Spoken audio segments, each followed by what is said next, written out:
ரோசாப்பூ கண்ணில் சிரிக்குது ஊதாப்பூ உதட்டில் உதிரும் தேன் முல்லைப்பூ. அஞ்சி ஒதுங்குது மாறாப்பு இன்னும் எதுக்கிந்த வீராப்பு அணைக்கு சிவக்கும் ஆவாரப்பூ.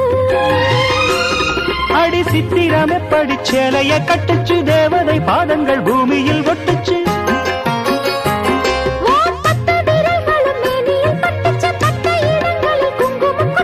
நித்தம் இரவினில் வித்தை படிக்கையில் ரசிச்சு பழகும் அழகு